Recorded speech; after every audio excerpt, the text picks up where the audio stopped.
사람을 믿는다는 게 얼마나 어리석은 일인지 뼛속까지 깨닫는데 그리 오랜 시간이 걸리진 않았습니다. 정성을 다해준 사람에게 되려 칼을 맞는 기분, 그 씁쓸한 배신의 맛을 전 아직도 잊지 못합니다. 도대체 내가 뭘 그렇게 잘못했는지 지금부터 차근차근 들려드릴게요. 부부로 인연을 맺고 평생을 같이 살아가는 사람들을 보면 그냥 좋겠다 싶은 수준이 아니라 정말 부럽고 한편으론 존경스러운 마음이 들어요. 그렇게 긴 시간 서로 부딪히고 달래가며 함께 살아내는 게 결코 쉬운 일이 아니라는 걸 저는 직접 겪어봤기에 더 절실히 압니다. 왜냐하면 저는 그렇게 살지 못했거든요. 처참하고도 비참한 결혼 생활을 겪고 난 뒤 지금은 문득 이런 생각이 들어요. 과연 나한테도 다시 좋은 인연이 찾아올 수 있을까?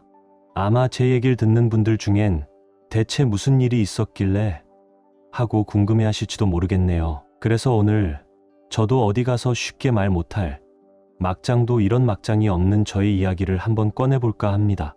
저는 전라남도 해남에서 태어났어요. 거기서 아버지를 도우며 소규모 농장을 함께 꾸려가고 있었고요. 특히 저희 집은 배추 농사를 크게 지었는데 해남 배추 맛이야 전국적으로 유명하잖아요. 할아버지 때부터 농사를 지어온 집안이라 아버지는 그야말로 노하우가 탄탄한 베테랑이셨고 저도 자연스럽게 어려서부터 흙묻히며 배우며 자라왔습니다. 농사일이란 게 하루도 쉬지 않고 밭에 들락날락해야 하다 보니 저는 늘 바삐 살았어요. 연애할 여유 따위는 당연히 놓쳤고 결혼 정년기도 훌쩍 지나버렸죠. 그러다 보니 어느 순간 결혼이라는 건 내 인생에서 그냥 뒤로 밀려버린 존재가 되어버렸더라고요. 그러던 어느 날 아버지 지인이 그러시는 거예요. 강진에 참 똑 부러지는 아가씨 하나 있다. 한번 가볍게 만나나 봐라. 전혀 생각지도 않았던 소개팅이었지만 얼떨결에 나가게 됐죠. 그런데 말입니다.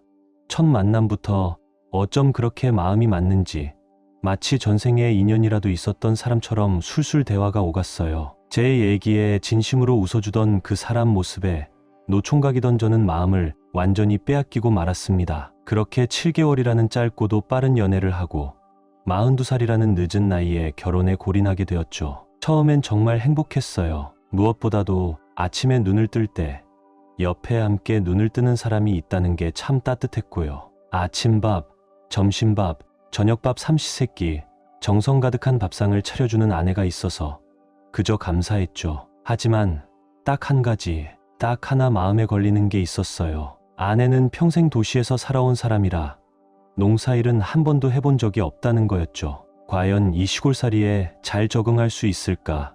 저는 걱정이 되지 않을 수 없었습니다. 그래서 결혼 전 저는 진지하게 그녀에게 묻기도 했죠. 지수야, 너도 만나보면서 알겠지만 농사일이 정말 바빠. 결혼하면 너도 같이 밭에 나가야 할 텐데 많이 힘들 거야. 그런데도 나랑 정말 결혼하고 싶어? 그녀는 잠시도 망설이지 않고 대답했어요. 오빠, 그런 건 걱정하지 마. 나 부모님 없이 할머니 손에 외롭게 자랐잖아. 그래서인지 웬만한 일엔 쉽게 지치지도 않아. 오빠 바쁠 때 도와주러 나간 적도 있잖아. 그때 어느 정도는 감도 잡았고 각오도 되어 있어. 난 오빠한테 꼭 힘이 되는 사람이 될게. 그러니까 그런 걱정은 접어둬.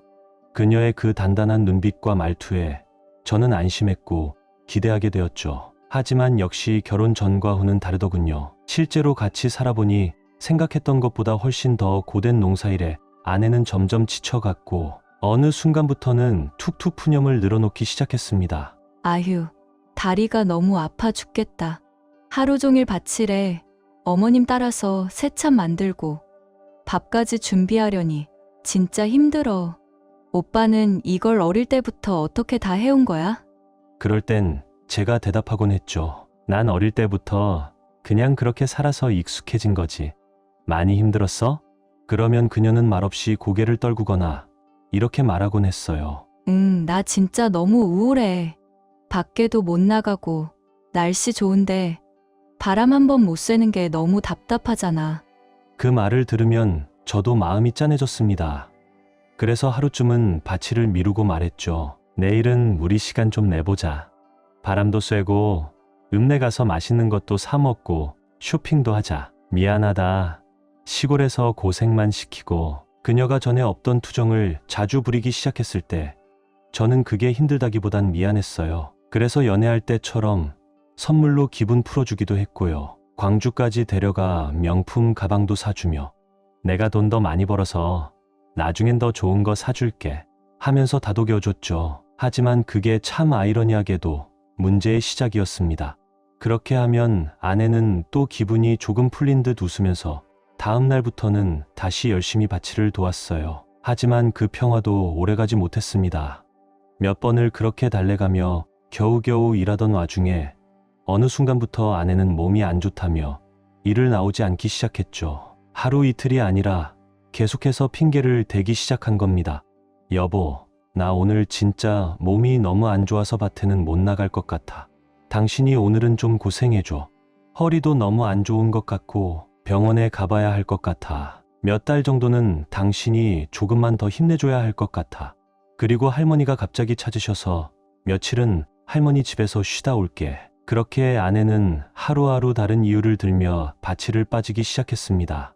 시간이 흘수록 그 말들이 진심에서 우러나오기보단 그저 회피성 핑계처럼 들렸죠. 급기야 부모님도 아가씨는 요즘 왜 안 보이냐고 슬쩍슬쩍 말씀하시기 시작했고 저도 참았던 화가 점점 치밀어 오르기 시작했습니다. 특히나 10월에서 11월 배추 수확의 핵심 시기인데 일손이 부족한 데다 아내까지 나오지 않으니 감정이 폭발할 수밖에 없었어요. 부모님도 결국 이게 도대체 무슨 일이냐고 하셨고 저도 더는 참지 못하고 아내에게 따졌습니다. 여보, 이제는 나올 때도 되지 않았어? 어머니 아버지도 고생하시며 매일 밭에 나가시는데 젊은 당신이라도 좀 도와야 하지 않겠어? 적어도 어머님 식사 준비라도 거들어야 하는 거 아니야? 그러자 아내는 울컥하며 쏟아내듯 말하더군요. 나도 그러고 싶지. 근데 진짜 너무 힘들단 말이야. 미쳐버릴 것 같아. 이렇게까지 힘든 줄 알았으면 애초에 이 집에 시집 안 왔어. 진짜 이런 고생일 줄이야. 그리고 당신은 어때? 내가 힘들다고 하면 제대로 위로는커녕 맨날 가방이니 옷이니 사주면서 입 막으려고만 했잖아. 내가 이렇게 된 게 누구 때문인데. 그 순간 저는 너무나도 분노했습니다. 진심으로 다가가고 비싼 명품까지 사주며 아내를 위해 해준 모든 게 이제 와서는 다 저를 비난하는 도구로 바뀌고 있었던 겁니다. 참고 참다가 결국 저도 폭발했어요. 당신이 선택한 일이잖아. 결혼 전에 뭐라고 했는데? 농사일 잘 도울 수 있다고, 각오 다 돼 있다고 했잖아. 근데 지금 이게 뭐야? 사람이 어떻게 이렇게까지 달라질 수 있어? 아, 몰라. 나 진짜 못하겠어. 더는 못해. 그렇게 둘 사이에는 커다란 균열이 생겼고 서로 말을 섞지도 않고 냉전이 일주일 넘게 이어졌습니다. 그런데 며칠 후부터 아내는 갑자기 밥도 먹지 않고 안방에 틀어박혀 울기 시작했어요. 처음엔 저도 의심스럽고 화가 가시지 않았지만 시간이 흐를수록 마음 한켠이 짠해지더군요. 부모님 없이 외할머니 밑에서 자라온 사람이잖아요. 누구보다 외로움을 안고 살아왔을 텐데 그런 모습까지 보니 그래도 내가 이해해줘야 하지 않나 싶었죠. 그래서 조심스레 말을 건넸습니다. 여보, 아니 마누라, 내가 미안해. 처음 해보는 일이니 힘들고 낯설 수밖에 없었을 텐데 내가 너무 내 입장에서만 생각했던 것 같아. 정말 미안해. 그러자 아내도 울먹이며 말했습니다. 아니야, 나도 미안해. 진짜 너무 힘들다 보니 나도 모르게 그랬어. 처음 해보는 일들이 너무 정신없어서 나도 다시 잘해볼게. 그렇게 저희는 잠시나마 서로를 이해하고 다시 마음을 맞춰갔습니다. 아내도 농사일에 다시 집중했고 예전처럼 투정을 부리긴 해도 그건 충분히 이해할 수 있는 수준이었어요. 솔직히 평생을 밭일에 바쳐온 저도 가끔은 집에 오면 넉다운될 만큼 힘들었으니까요. 하지만 소학기 이후부터 아내는 또다시 조금씩 변해갔습니다. 반복되는 불만과 게으름, 그에 따른 제 짜증도 다시 살아나기 시작했죠. 그러던 중 어느 날 밤 오랜만에 만난 동네 친구와 술 한잔하며 얘기를 나누던 중 생각지도 못한 말을 들었습니다. 야, 너희 와이프 요즘 뭐 하냐? 지금 한창 바쁠 시기 아니야? 농사일이 많이 힘들다고 하긴 하더라. 그래? 근데 내가 며칠 전에 좀 이상한 걸 봤거든. 얼마 전에 말인데 자네 와이프랑 김상태가 같이 있는 건 내가 봤어. 뭐라고? 진짜야? 어디서? 그 갈비집 알지? 우리 집 앞에 있는데. 와이프랑 간만에 외식이나 할까 해서 갔는데 그 둘이 나란히 앉아서 밥 먹고 있더라고. 그 말을 듣자마자 머리가 띵해졌습니다. 저는 얼떨결에 자리에서 일어나 먼저 가볼게라는 말을 남기고는 허겁지겁 집으로 향했습니다. 그리고는 아내에게 단도직입적으로 물었습니다. 당신 상태랑 같이 있었던 적 있어? 사실 제가 그렇게까지 놀란 이유는 김상태라는 이름 때문이었습니다. 그 녀석 우리 동네에서 소문자자한 바람둥이였거든요. 어릴 때부터 여자라면 그냥 지나치지 못하는 타입으로 동네에서도 유명했죠. 그런 인간이랑 내 아내가 있었다니 도저히 믿기지 않았습니다. 물론 저희는 매년 11월이면 수학철이라 인부들을 일시적으로 고용하곤 했습니다. 상태도 고등학교 2년 후배인데 그 시기엔 농한기라 종종 도우러 왔었죠. 그렇게 해서 아내와 인연이 생겼다 쳐도 설마 밖에서까지 따로 만나고 있을 줄은 상상조차 못했습니다. 당신 솔직히 말해봐. 얼마 전에 상태랑 같이 있었어? 누누구? 상태씨? 아니, 내가 상태씨랑 같이 있을 일이 뭐가 있겠어. 말도 안 되는 소문이네. 근데 아까 이씨 만났는데 당신이랑 상태가 같이 있는 걸 직접 봤다고 하던데? 아니야, 여보. 내가 상태씨를 왜 만나? 완전 말도 안 돼. 누가 그런 소문을 퍼뜨리고 다녀? 절대 그런 일 없어. 그녀는 단호하게 부인했지만 이미 봤다는 사람이 있는데 그렇게까지 부정하는 모습이 도저히 믿음이 가지 않았습니다. 그래서 바로 그 자리에서 이 씨에게 전화를 걸었습니다. 야, 이 씨. 정말로 상태랑 우리 와이프 같이 있는 거 봤어? 그랬던 것 같긴 한데 왜? 와이프가 아니라던데? 그래? 자네가 분명히 봤다며. 아니 아닌가? 기억이 잘 안 나네. 괜히 나 때문에 싸움 나는 거 아니야? 미안, 잘못 봤나 봐. 이 씨는 갑자기 말을 바꾸며 얼버무리기 시작했습니다. 그 말투며 태도를 보니 본인에게 불똥 튈까봐 피하는 것 같다는 느낌이 강하게 들더군요. 그래서 저도 그 상황에서는 일단 물러났습니다. 확실한 증거도 없었으니까요. 하지만 제 아내의 의심은 이미 깊이 자리 잡고 있었습니다. 그 뒤로 저는 아내와 상태를 유심히 지켜보기 시작했습니다. 그리고 얼마 지나지 않아 제 불안은 현실이 되었습니다. 그날도 평소처럼 하루 종일 바치를 마치고 땀에 절어 녹초가 된 상태로 집에 들어가려는데 아내가 그러는 겁니다. 나 마트 좀 들러서 장 좀 보고 올게. 평소 같으면 힘드니까 그냥 시켜 먹자 하면 얼른 알겠다고 하던 아내였는데 그날따라 굳이 직접 다녀오겠다고 하더라고요. 그래서 제가 말했죠. 그럼 나도 같이 가자. 장 보는 거 힘들잖아. 짐도 들어줄게. 아니야. 당신은 집에 있어. 나 혼자 보고 올게. 좀 더 둘러보고 싶은 것도 있어서 그래. 기다리기 힘들면 그냥 배달시켜 먹어. 그 말에 저는 이상함을 느꼈습니다. 평소 같았으면 당연히 함께 가자고 했을 사람이 그날따라 유독 저를 따돌리려는 듯한 말투. 직감적으로 뭔가 있다는 확신이 들었습니다. 그래서 저는 집에 가는 척하다가 아내의 뒤를 몰래 따라 붙었습니다. 아내는 마트로 향하지 않았습니다. 그녀는 한참을 걷더니 사람들의 눈길이 닿지 않는 조용한 뒷산 공원 쪽으로 발걸음을 옮기기 시작했습니다. 그리고 결국 그녀는 그 공원 벤치에 먼저 와 앉아 있던 어떤 사람과 마주 앉았죠. 저는 그 사람이 누구인지 알아차리는데 단 한순간도 걸리지 않았습니다. 오빠, 내가 좀 늦었지? 그놈의 남편놈 따돌리느라 시간 좀 걸렸어. 그래? 조심해. 그 자식 보기보다 은근히 집요하고 눈치 빨라. 그들이 주고받는 대화는 차마 믿고 싶지 않은 말들이었습니다. 부부 사이 혹은 연인 사이가 아니라면 절대 나눌 수 없는 그런 말들. 그걸 아무렇지도 않게 나누는 걸 듣는 순간 저는 온몸이 얼어붙었습니다. 제 뇌는 일순간 멈췄고 온몸이 떨리며 이성이 무너져 내릴 것 같았습니다. 믿었던 아내에게서 느껴지는 배신감, 그리고 김상태라는 놈에게 치솟는 분노, 그 자리에서 뛰쳐나가고 싶은 충동을 간신히 참은 저는 일단 모든 걸 기록해두기로 했습니다. 증거가 있어야 모든 책임을 그녀에게 묻고 이혼을 할 수 있을 테니까요. 저는 핸드폰을 꺼내 들고 뒤에서 그들의 대화를 녹음하고 사진과 영상을 몰래 남겼습니다. 그리고는 조용히 그 자리를 떴습니다.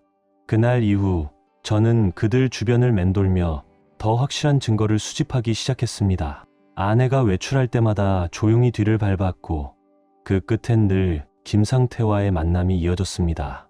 그 둘은 눈에 띄지 않는 장소를 골라 만났고 밤늦게는 김상태의 집으로 함께 들어가기도 했습니다. 저는 그 모든 장면을 빠짐없이 카메라에 담았습니다.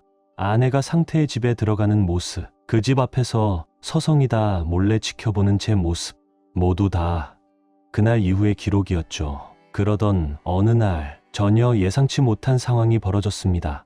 아내가 아닌 처음 보는 젊은 여자가 김상태의 집 앞에 서 있는 겁니다. 대략 30 후반쯤 되어 보였고 생전 처음 보는 얼굴이었습니다. 잠시 후 상태가 문을 열고 나오더니 그 여자를 반갑게 껴안고 키스를 하며 집 안으로 데려가더군요. 정말 어이가 없었습니다. 이게 무슨 코미디도 아니고 아내를 두고 또 다른 여자를 만나고 있었다니. 저는 그 장면도 놓치지 않고 사진으로 남겼습니다. 그리고 결심했죠. 그래, 이제 이걸 제대로 써먹어야겠다. 그들 모두에게 큰 한 방을 먹일 수 있는 카드. 저는 모든 걸 철저하게 준비하며 최고의 타이밍을 기다리고 있었습니다. 그리고 며칠 후 기회가 찾아왔습니다. 그녀는 상태에게 눈이 멀어도 단단히 멀어 있었고 정신 차릴 기미조차 보이지 않았습니다. 외출은 점점 더 잦아졌고 그 모든 외출이 상태를 향하고 있다는 걸 저는 이미 다 알고 있었죠. 그러던 어느 날 아내가 비장한 얼굴로 저에게 말을 꺼냈습니다. 당신 나랑 얘기 좀 해. 얘기. 무슨 얘기? 우리 이혼해. 뭐. 그래. 이혼. 나 더는 당신하고 못 살아. 이런 농사 같은 거 못 해먹겠어.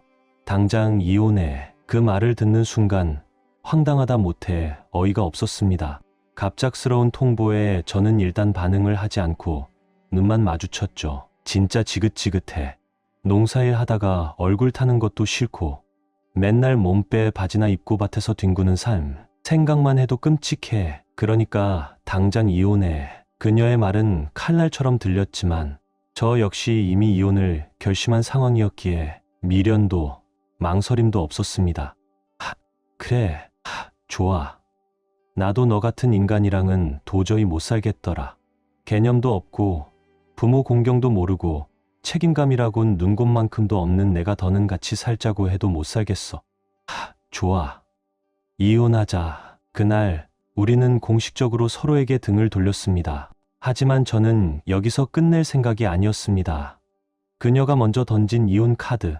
이걸로 그녀에게 제대로 된 대가를 치르게 하기로 했죠. 이혼 조정이 오가기 전 아직 재산 분할이나 집 처분이 진행되지 않은 상황이라 우리는 각방을 쓰며 한 집에서 지내고 있었습니다. 그러던 어느 날 그녀가 또 외출을 했고 저는 조용히 뒤를 밟았습니다. 이번에도 역시나 그 놈 김상태를 만나러 가는 길이겠지 싶었죠. 역시나 내 직감은 틀리지 않았다. 그녀는 읍내의 커피숍에서 김상태와 마주 앉아 있었다. 나는 곧장 그 카페로 걸어 들어갔다. 갑작스러운 내 등장에 두 사람은 흠칫 놀란 눈빛으로 날 바라봤다. 어머, 여보, 지금 나 따라다닌 거야? 미친 거 아니야? 왜, 이 카페 너 전세 냈냐? 내가 여기 오면 안 되는 이유라도 있어? 여기까지 쫓아올 줄은 몰랐네. 정말 꼴불견이야. 그래? 근데 저 놈은 뭐야? 요즘 내가 그렇게 들떠있던 이유가 바로 이거였어? 이혼하자고 하더니 결국은 이딴 놈 만나려고 그랬던 거냐? 그러자 그녀는 차갑게 말을 뱉었다. 당신이 알 필요 없고 어차피 우리 이혼하기로 했잖아. 구질구질하게 굴지 말고 그냥 깨끗이 이혼해. 간통죄 없어진 거 알지? 사랑하지 않으면 이혼할 수 있는 게 요즘 시대야. 이제 나도 내 인생 살 거니까 당신은 빠져줘. 웃기고 있네. 내가 너 붙잡으러 온 줄 알아? 너처럼 돈도 없고 능력도 없는 년이 깝죽대는 꼴 보러 온 거야. 그리고 너, 이 놈 사랑하지? 내가 그렇게 빠져있는 이 인간, 실체 한번 볼래? 나는 미리 준비해둔 자료를 꺼내 들었다. 김상태가 다른 여자와 키스를 나누고 집으로 데려가는 장면이 담긴 사진과 영상. 이거 봐라. 이놈, 너 말고도 따로 만나는 여자가 있어. 사랑? 진짜 웃기지 마라. 그녀는 핏기가 가시며 화면을 들여다봤고 입을 틀어막았다. 뭐야? 오빠, 이거 뭐야? 이 여자 누구야? 아이, 그건 말해봐. 오빠, 나 몰래 다른 여자 만나고 있었던 거야? 내가 너 믿고 이혼하고 같이 살자고 했는데 지금 이게 뭐야? 그래, 만났다. 근데 이혼하자고 한 건 너였잖아. 내가 이혼하고 오겠다고 했지. 내가 하라고 했냐? 뭐, 양다리였다는 거야? 이 미친놈아. 그러더니 들고 있던 아이스 아메리카노를 그대로 그의 얼굴에 부어버렸다. 이야, 인연이.